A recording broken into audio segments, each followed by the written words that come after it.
Dear students, greetings. We had started with this drugs which are acting in the cardiovascular system.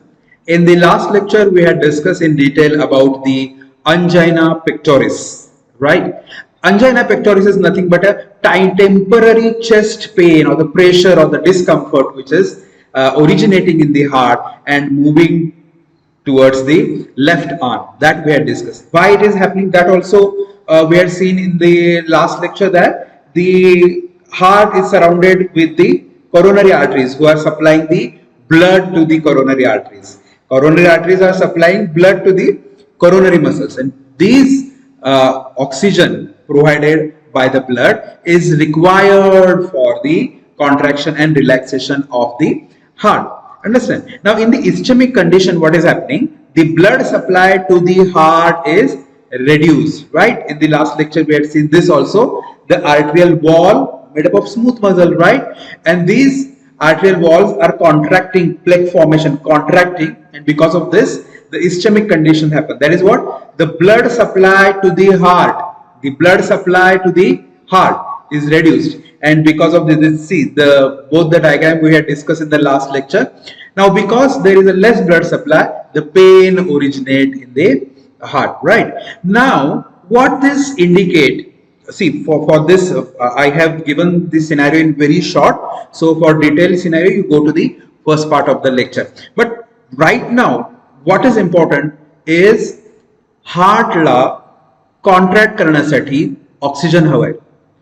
हे oxygen blood supply करतंय आणि हा blood ज्या coronary arteries मधून त्या हार्टला मिळतंय, राईट, ज्या हार्टला मिळतंय ते जर कॉन्ट्रॅक्ट झालेले त्याच्यामुळे ब्लड व्हेसल कॉन्ट्रॅक्शन झाल्यामुळेच हार्टला ऑक्सिजन कमी मिळतं.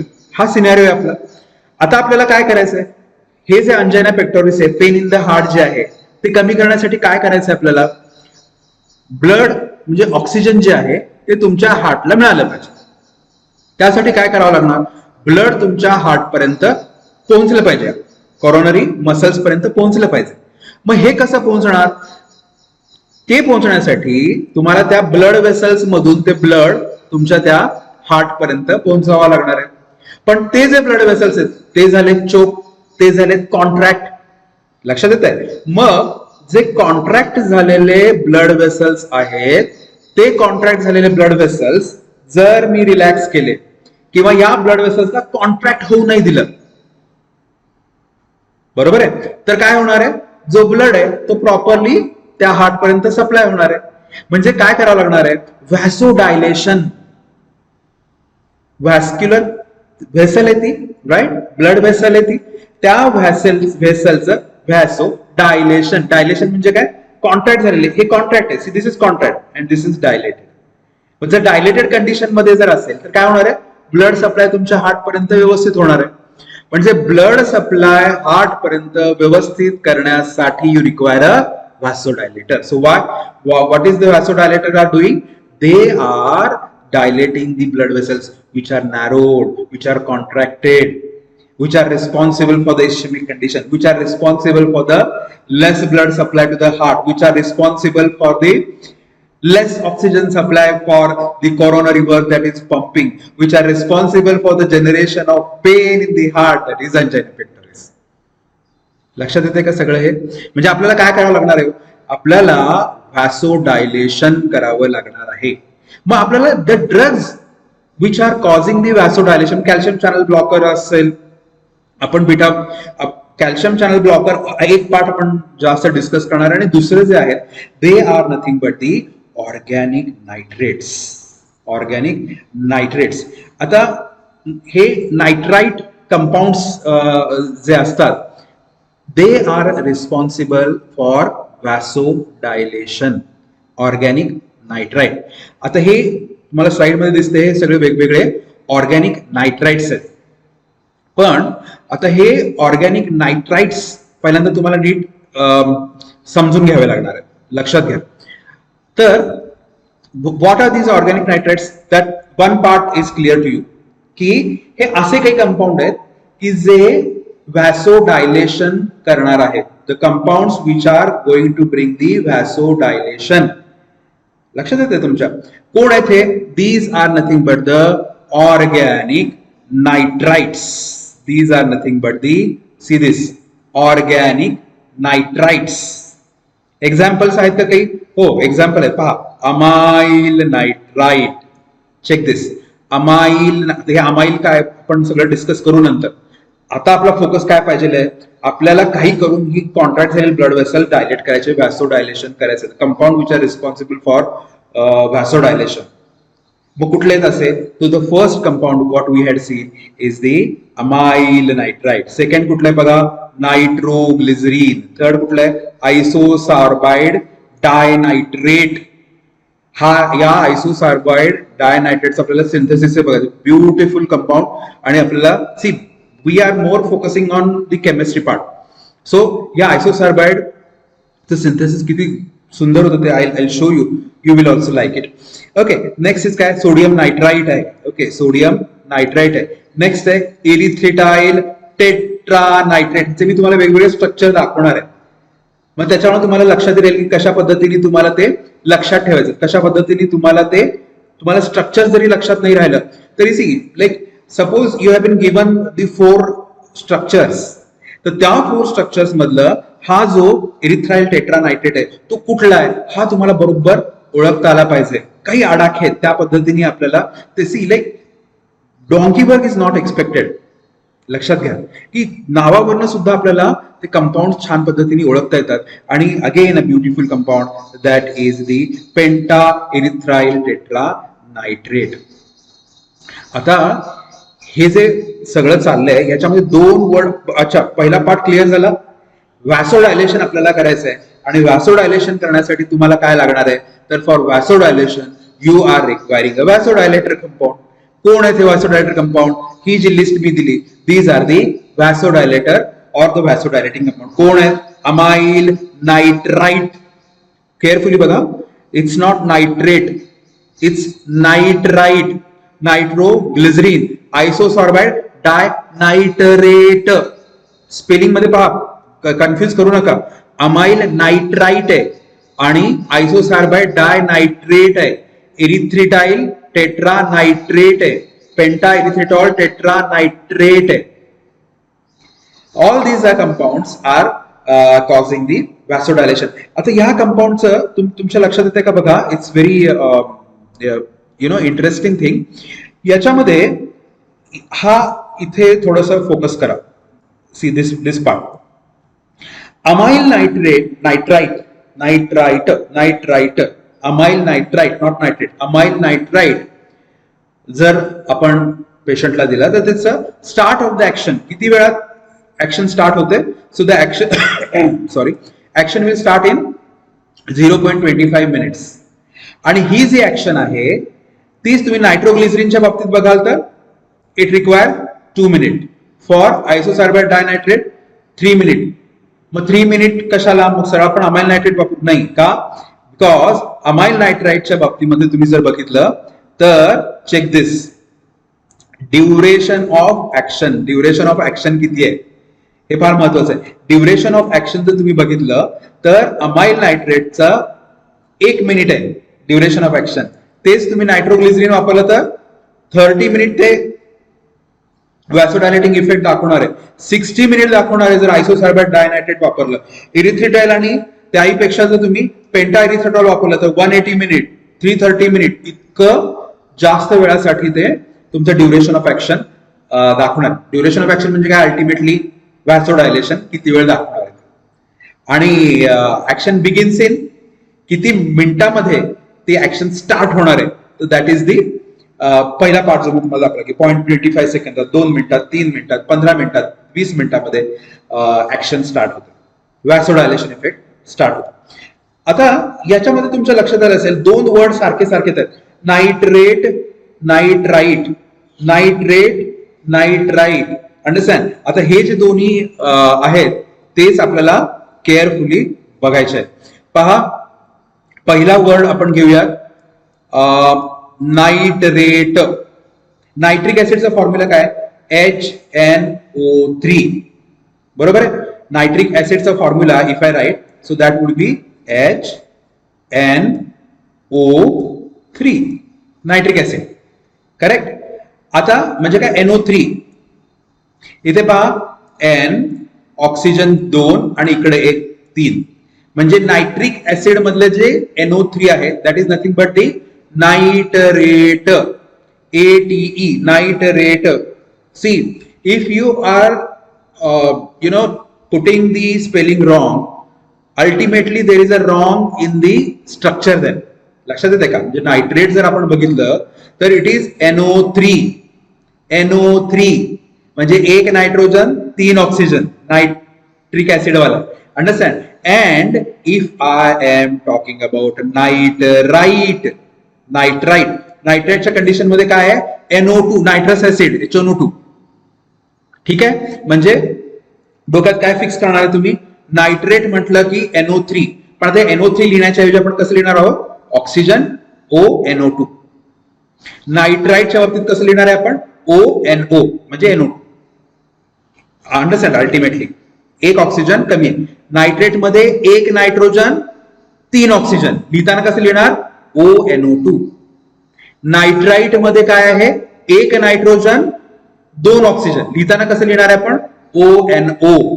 म्हणजे मला सांगा की if this compound is amyl nitrite जर हा अमाइल नाइट्राइट असेल लक्षात येते का तर ह्या अमाइल नाइट्राइट मध्ये what will be there in case of amyl nitrite there will be NO2.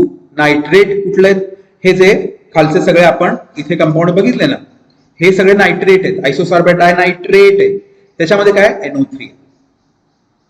पहा हे जे नाइट्रेट्स असतात these are the drugs. Understand. हे आपण लिस्ट बघितली या लिस्ट मधले सगळे जे ते ड्रग्ज आहेत.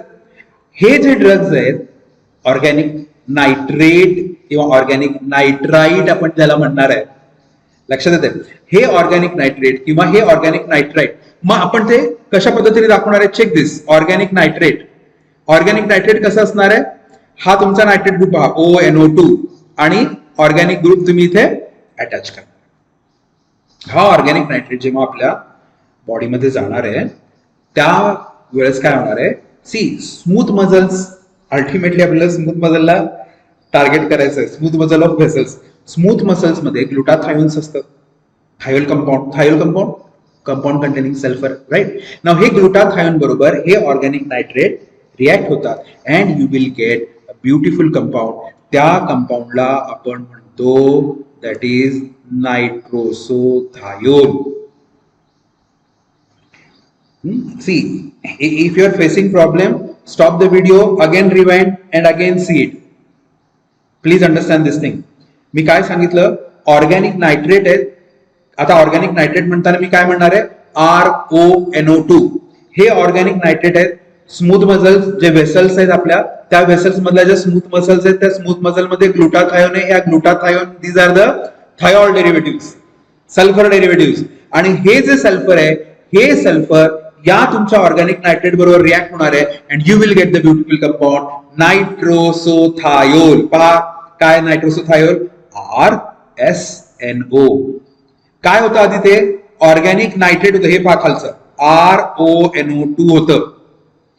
ऑर्गॅनिक नाइट्रेट पासून काय बनलं ऑर्गॅनिक नाइट्रेट पासून हा नायट्रोसोथायोल बनणार आहे. ऑर्गॅनिक नाइट्राइट आहे त्याच्यापासून काय बनणार आहे again same thing that is nitrosothiol बनणार आहे. आणि एकदा का नायट्रोसोथायोल बनला अमाइल नाइट्रेट पासून पण अमाइल नाइट्राइट पासून पण बनणार आहे आणि तुमच्या आयसोसॉर्बेट डायनाइट्रेट पासून पण बनणार आहे. हा नायट्रोसोथायोल once it is formed what will happen the next thing is there is the cleavage. कुठे क्लिवेज होणार आहे सी दिस सल्फर आणि नायट्रोजन मध्ये हा बॉन्ड होमोलायटिक क्लिवेज होणार आहे. Check this the where I have put the green shade. आणि काय होणार आहे RS वेगळा होणार आहे and your NO part will be released. Please understand which part is released this NO part is released. हा जो NO आहे या NO ला आपण म्हणणार आहे nitric oxide. This is the hero. समजलं का? आपण काय बघितलं दुसऱ्या टेबलमध्ये आपण काय दाखवले, सगळे हे ड्रग्ज दाखवले. हे ड्रग्ज काय करतायत, these drugs are the vasodilator effect. ते कसं करतायत ते आपण बघणार आहे. These are the vasodilator effect आहेत, मान्य. आता हे जे सगळे ड्रग्ज आहेत, हे सगळे ड्रग्ज काय आहेत, either they are organic nitrate आहेत किंवा नायट्राइट आहेत. काय ऑर्गॅनिक नायट्रेट आहेत, काय ऑर्गॅनिक नायट्रेट आहे ते पण आपण बघितलेलं. यानंतर आपण काय बघितलं, ते बॉडीमध्ये गेले, स्मूथ मजल्स मध्ये गेले, व्हेसलच्या स्मूथ मजल मध्ये गेले, ग्लुटाथायोन होतं, त्याच्याबरोबर रिॲक्शन झाली आणि यू विल गेट द नायट्रोसोथायोल्स बनले. आणि नायट्रोसोथायल मध्ये होमोलायटिक फ्युजन बनलं, कुठं, सल्फर अँड नायट्रोजन मध्ये, आणि you will get the nitric oxide. So once you get this nitric oxide, understand, एकदा का तुम्हाला हा नायट्रिक ऑक्साइड बनला की देन तुमचे ऍक्च्युअली जे मेकॅनिझम आहे ते start. This is what the mechanism. पहा, I will show you how this mechanism is taking part in. नाव लक्षात घ्या, नायट्रिक ऑक्साइड काय करणार आहे त्याच्या आधी एक थोडासा पहिल्यांदा सिनॅरिओ समजून घ्या की तुमच्या ज्या वेसल्स आहेत, ब्लड वेसल्स आहेत, कॉरोनरी आर्टरी ब्लड वेसल्स जे आहेत, त्याच्यामध्ये you are having one compound. This is this one. This is myosin. This is myosin. Okay, so this is the myosin small chain जे असतात, त्या मायोसिन स्मॉल चेन कायनेज जे आहे, these are the myosin kinase enzyme. आता हे जे myosin kinase enzyme आहे, please understand this thing, myosin small chain kinase, myosin kinase जे एन्झाईम आहे, हे मायोसिन कायनेज एन्झाईम ऍक्टिव्हेट व्हावं लागतं. हा स्टार दाखवला म्हणजे ऍक्टिव्हेशन झाले, ऍक्टिव्हेटेड तुमचा मायोसिन कायनेज एन्झाईम. मग हा जो मायोसिन कायनेज एन्झाईम आहे, so what this will do, या मायोसिन शॉर्ट चेन जे आहेत, या मायोसिनचं मायोसिन फॉस्फेटमध्ये कन्व्हर्जन करतात. मायोसिन कायनेज एन्झाईम आहे, हे एन्झाईम ऍक्टिव्हेटेड झालं. Okay, so this myosin kinase activated enzyme जे आहे ते काय करतात, मायोसिनचं मायोसिन फॉस्फेट बनवतं. मायोसिन फॉस्फेट बनवतं आणि हा मायोसिन फॉस्फेट ऍक्टिन बरोबर कोलॅबरेशन करतं and there is the contraction of the blood vessel. C, R you on the same page? लक्षात येते का तुमच्या? I will repeat once again. काय आहे? मायोसिन कायनेज एन्झाईम आहे. हे myosin kinase enzyme, what it is doing, this myosin kinase enzyme, activated myosin kinase enzyme, या मायोसिनला myosin phosphate मध्ये कन्वर्ट करतं आणि हा जो मायोसिन फॉस्फेट आहे तो ऍक्टिन बरोबर कोलॅबरेट होऊन ब्लड वेसलचं कॉन्ट्रॅक्शन. हा see again the same thing, जर हा फॉस्फेट मॉलिक्यूल निघून गेला तर अगेन तुमचा मायोसिन रिलीज होईल आणि there is the relaxation of the smooth muscle होतं. इथपर्यंत लक्षात आलं की काय होतं? ब्लड वेसल कॉन्ट्रॅक्ट करण्यासाठी ब्लड वेसल मध्ये जे मायोसिन कायनेज एन्झाईम आहे ते ऍक्टिव्हेटेड एन्झाईम व्हावं लागतं आणि ऍक्टिव्हेटेड एन्झाईम मायोसिन फॉस्फेट करतं आणि हे मायोसिन फॉस्फेट ऍक्टिन बरोबर कोलॅबरेट होऊन contraction of the blood vessel होत असतं. आता आपल्याला काय करायचंय? एवढंच थांबवायचं. लक्षात येते? So this part we have to stop. So how this will be done? Again it's a very interesting mechanism. See नाव आपण आता बघितलं की हा नायट्रिक ऑक्साइड मिळालेला आहे. कसा मिळालेला आहे? Now you know. हा नायट्रिक ऑक्साइड काय करतो? See, this is the guanyl cyclase activated, म्हणजे ग्वानाइल सायक्लेज पासून ग्वानाइल सायक्लेज ऍक्टिव्हेटेड और ऍक्टिव्हेटेड ग्वानाइल सायक्लेज बनवण्याचं काम हा नायट्रिक ऑक्साइड करतो.